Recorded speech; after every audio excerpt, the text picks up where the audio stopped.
Hello YouTube, this is F Christopher 89 here doing a review on the Glock 19 Gen 4. So I have the Glock in front of me here. Do a quick safety check.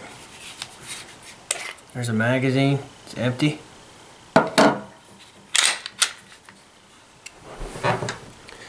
This slide, there's nothing in the barrel. It's kind of hard to see that. There we go. I got this gun for right around the holidays. This is one of my favorite guns I've ever owned. One of the most popular selling Glocks in a 9mm. It's a good gun. It's considered compact. It's bigger than a subcompact, obviously. It's pretty easy to conceal, but it's not so big to where you can't conceal it, and when you do conceal the gun, it's still a good size to where you can get shots out pretty far. I'd like to have a follow-up portion of this review where I'm at the range, so I'm sure I'll clip that in. I have one of these Phobos holsters here. The gun clips right down the side, just like that. It's a paddle holster by Phobos. I love it. I got it for $45 at the gun rack in Belle Vernon, PA. It stays pretty close to your side, and it's all mainly like a polymer plastic, but there's a couple metal brackets here on the side that help really for added durability. I've never owned a Glock before this one, and it's something that I definitely do not regret. Really more or less a simple gun, which is good because I'm not a gun expert. I'm more or less an amateur. The magazine, and I've heard a lot of complaints about the Gen 4s jamming compared to the Gen 3s. I've shot probably about 700-800 rounds through this gun, which isn't much, but I've never had a jam yet, and I've shot some really low quality ammunition. I haven't had problems with casings hitting me in the head.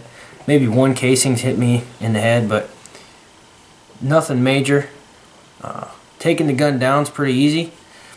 I've, like I said, never been to Glock Armory School, but I'm able to take the gun apart and put it back together just based off videos I found on YouTube. The ammo's, for the most part, it's easy to get, 9mm. I usually shoot 124 grain if I can get it, 115.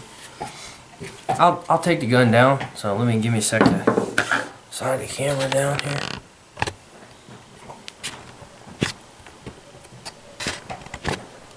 Okay, so again, Glock 19 Gen 4.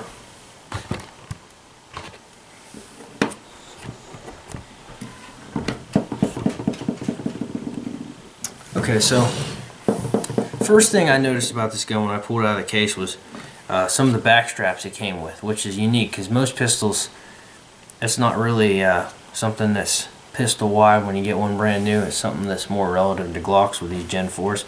I personally don't have very big hands, so I just went without a backstrap. It was pretty good feeling in my hands. The gun has white sights along the side here and down here on the front and rear sights. Really helps with contrasting whenever you're at the range.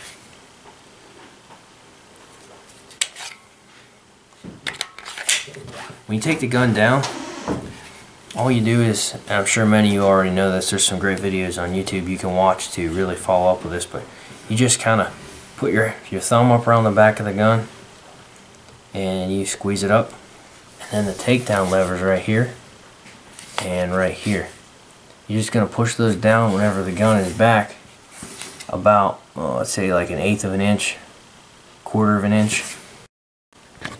Alright, sorry about that. So anyway, to get the gun to take it down, just field strip it, you're going to want to, I like to pull the slide back. Again, make sure there's nothing in the barrel, make sure there's nothing in the magazine. You're just going to want to pop the slide down, squeeze the trigger, aim it in the safe direction, squeeze the trigger, pull this back like 1/8, 1/4 inch, put down the takedown levers, and then the thing field strips pretty easy. Again, that's one of my favorite things about these guns. You can really get in there, clean it pretty good with a toothbrush. That's what I usually do. I've seen people use alcohol and stuff. So far I just kind of hit it as good as I can with a toothbrush. You can get in there and get a hold of the spring. You can pop the barrel out, any of these of the mechanisms up here. Pretty awesome gun. Putting it back together is even easier. You just kind of line everything up, slide it right down, and then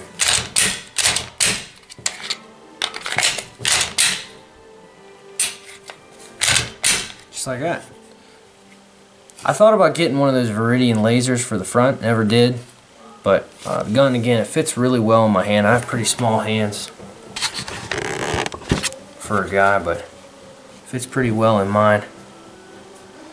And it's just an awesome gun. I mean, it's thought about getting a guide rod laser, which fits right down here in the guide rod.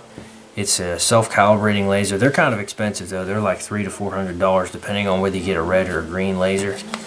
But overall, I think this is my favorite gun that I own. I don't know many guns, but this is one of my favorites, and this is my first review. And again, very informal.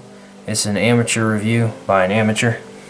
So I appreciate you taking the time to watch this video, and I hope that in some way it could help you decide whether or not this is a gun that will be good for you. Thanks.